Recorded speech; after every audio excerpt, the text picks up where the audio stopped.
화목한 큐티에 오신 여러분들 환영하고 축복합니다. 이 시간 제가 기도하고 오늘 큐티 모임 시작하도록 하겠습니다. 하나님 아버지 감사합니다. 오늘도 주님의 말씀을 묵상할 수 있는 시간을 허락하심에 감사드립니다. 이 시간 저희들이 온전히 주님께 집중할 수 있도록 주님께서 인도하여 주시옵소서. 성령님께서 우리 가운데 역사하여 주시사 하나님의 음성을 듣고 깨달을 수 있는 귀한 시간이 될 수 있도록 주님 인도하여 주시옵소서. 감사드리며 예수님의 이름으로 기도하옵나이다. 아멘. 네, 오늘은 창세기 45장 1절부터 15절 말씀으로 큐티를 진행하도록 하겠습니다. 네, 오늘도 역시 우리의 하루를 돌아보는 것으로 큐티를 시작하려고 합니다. 각자의 하루를 돌아보면서 오늘 나에게 일어난 일들을 생각해 보면서 나의 외적 상황과 그 외적 상황으로 인해 지금 나의 마음은 어떠한지, 내 내면의 상태는 어떠한지를 생각해 보고 마지막으로 영적 상황, 하나님과의 관계는 어떠했는지를 살펴보는 시간을 먼저 갖고 큐티를 시작하도록 하겠습니다.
네, 이제 우리가 오늘 말씀을 함께 읽어보도록 하겠습니다.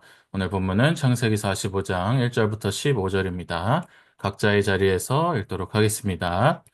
요셉이 시종하는 자들 앞에서 그 정을 억제하지 못하여 소리질러 모든 사람을 자기에게서 물러가라 하고 그 형제들에게 자기를 알리니 그때에 그와 함께한 다른 사람이 없었더라. 요셉이 큰 소리로 우니 애굽 사람에게 들리며 바로의 궁중에 들리더라. 요셉이 그 형들에게 이르되 나는 요셉이라 내 아버지께서 아직 살아 계시니이까 형들이 그 앞에서 놀라서 대답하지 못하더라. 요셉이 형들에게 이르되 내게로 가까이 오소서. 그들이 가까이 가니 이르되 나는 당신들의 아우 요셉이니 당신들이 애굽의 판자라. 당신들이 나를 이곳에 팔았다고 해서 근심하지 마소서. 한탄하지 마소서. 하나님이 생명을 구원하시려고 나를 당신들보다 먼저 보내셨나이다. 이 땅에 2년 동안 흉년이 들었으나 아직 5년은 밭갈이도 못하고 추수도 못할지라 하나님이 큰 구원으로 당신들의 생명을 보존하고 당신들의 후손을 세상에 두시려고 나를 당신들보다 먼저 보내셨나니 그런즉 나를 이리로 보낸 이는 당신들이 아니요 하나님이시라. 하나님이 나를 바로에게 아버지로 삼으시고 그 온 집의 주로 삼으시며 애굽 온 땅의 통치자로 삼으셨나이다. 당신들은 속히 아버지께로 올라가서 아뢰기를 아버지의 아들 요셉의 말에 하나님이 나를 애굽 전국의 주로 세우셨으니 지체 말고 내게로 내려오사 아버지의 아들들과 아버지의 손자들과 아버지의 양과 소와 모든 소유가 고센 땅에 머물며 나와 가깝게 하소서. 흉년이 아직 5해나 있으니 내가 거기서 아버지를 봉양하리이다. 아버지와 아버지의 가족과 아버지께 속한 모든 사람에게 부족함이 없도다 하겠나이다. 하라고 전하소서. 당신들의 눈과 내 아우 베냐민의 눈이 보는 바 당신들에게 이 말을 하는 것은 내 입이라. 당신들은 내가 애굽에서 누리는 영화와 당신들이 본 모든 것을 다 내 아버지께 아뢰고 속히 모시고 내려오소서 하며 자기 아우 베냐민의 목을 안고 오니 베냐민도 요셉의 목을 안고 오니라. 요셉이 또 형들과 입맞추며 안고 오니 형들이 그제서야 요셉과 말하니라. 아멘. 네, 오늘 말씀을 읽어보았습니다.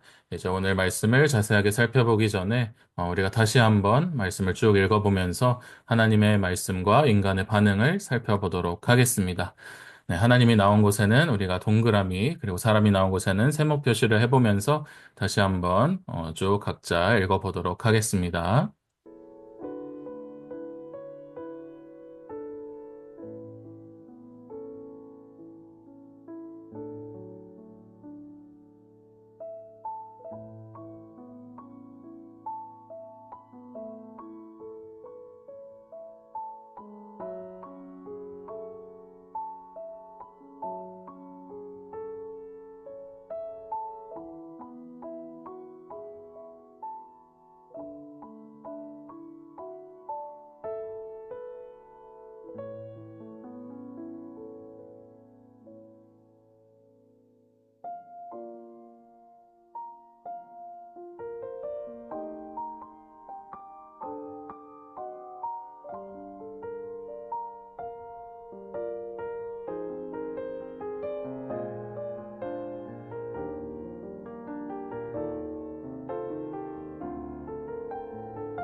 네, 다 해보셨나요? 그럼 이제 우리가 함께 말씀을 자세하게 살펴보도록 하겠습니다.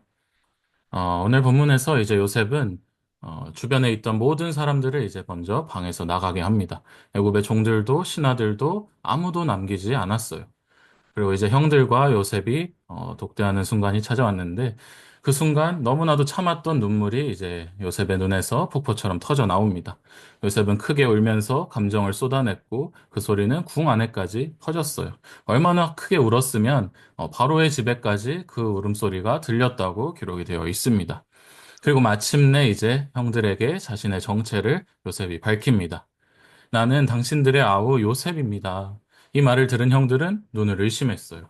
자신들이 20년 전에 노예로 팔아버렸던 정말 죽었을지도 모른다고 생각했던 그 요셉이 지금 눈앞에 애굽 총리였던 것이었습니다.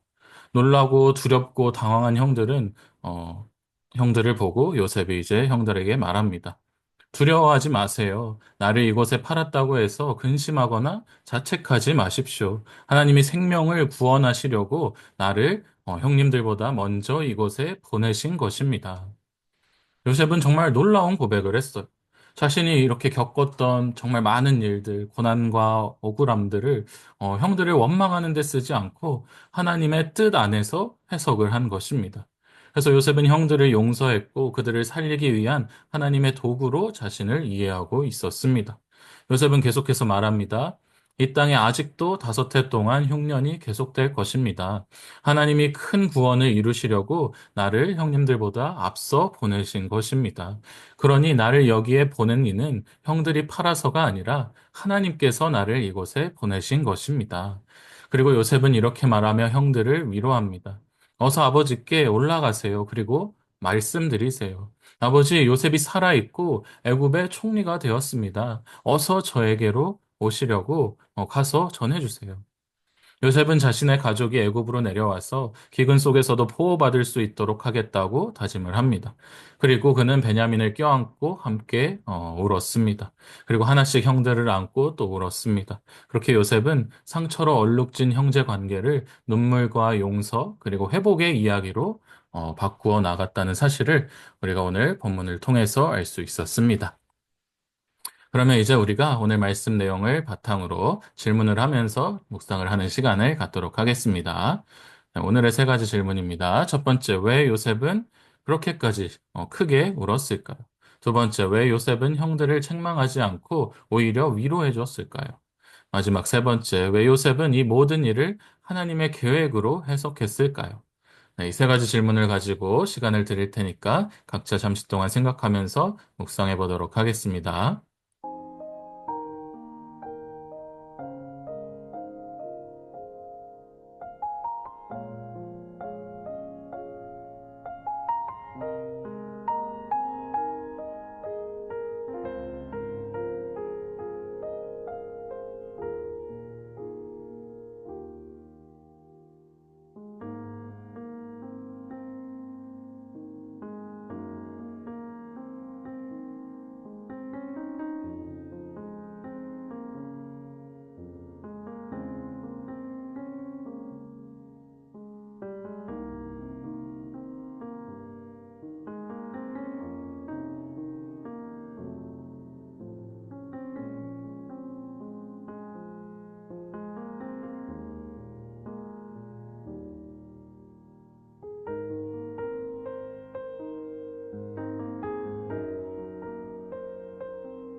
네, 이제 우리가 함께 이 질문들을 살펴보도록 하겠습니다.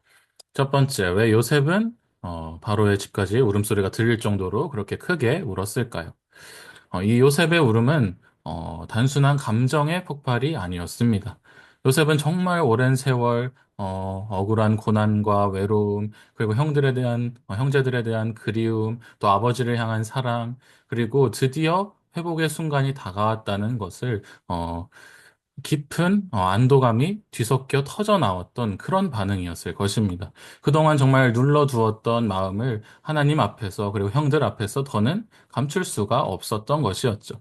또한 그 울음에는 하나님의 섭리가 실제로 이루어졌다는 벅찬 감격이 담겨져 있었습니다. 이 요셉의 고난의 길이 결코 헛되지 않았다는 하나님의 크신 위로가 요셉의 눈물로 표현되었던 것입니다. 두 번째, 왜 요셉은 형들을 책망하지 않고 위로했을까요? 요셉은 분명히 형들에게 복수할 기회를 가지고 있었어요. 그만한 지위도 가지고 있었고요. 그러나 그는 복수가 아닌 회복을 선택했어요.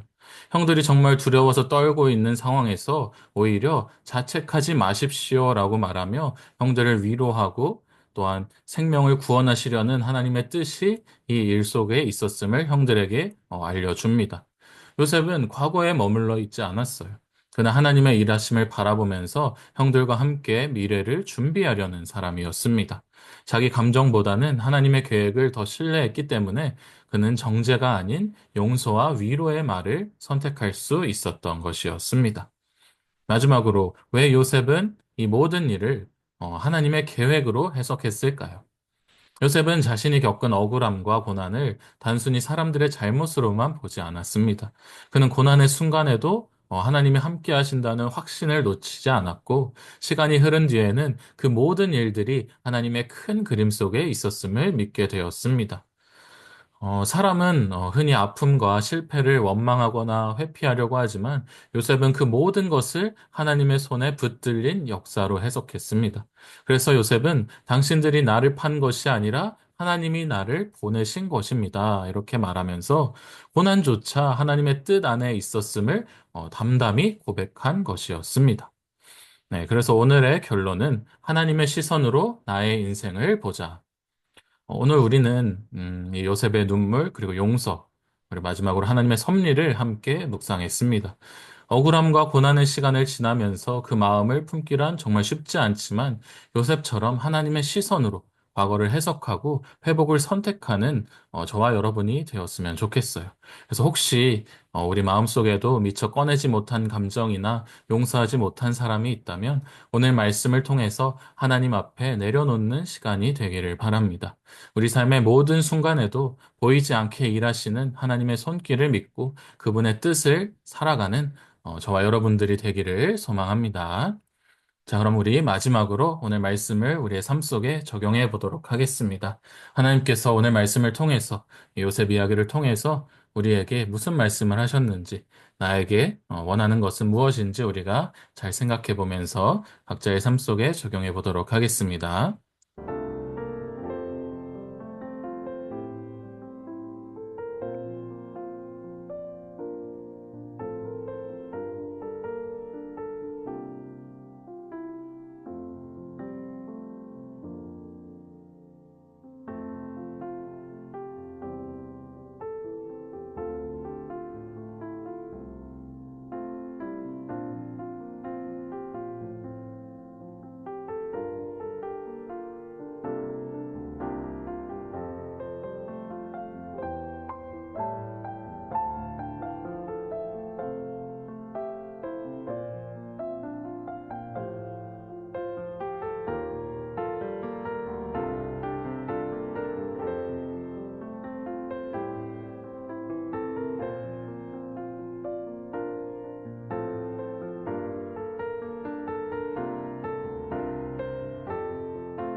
네, 제가 기도하고 마무리하도록 하겠습니다.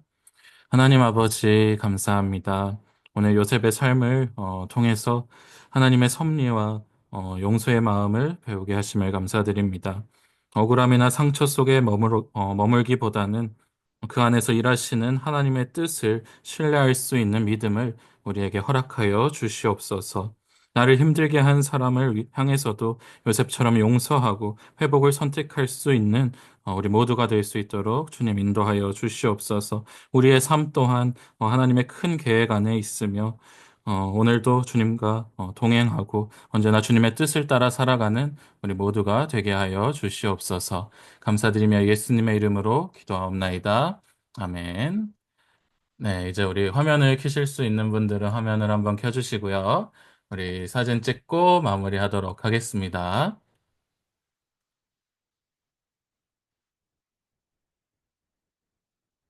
네, 화면 켜실 수 있는 분들은 켜주시고 제가 찍도록 하겠습니다. 하나, 둘, 셋. 네, 감사합니다. 고생하셨습니다. 우리 다음 주 화요일 날 뵙도록 하겠습니다.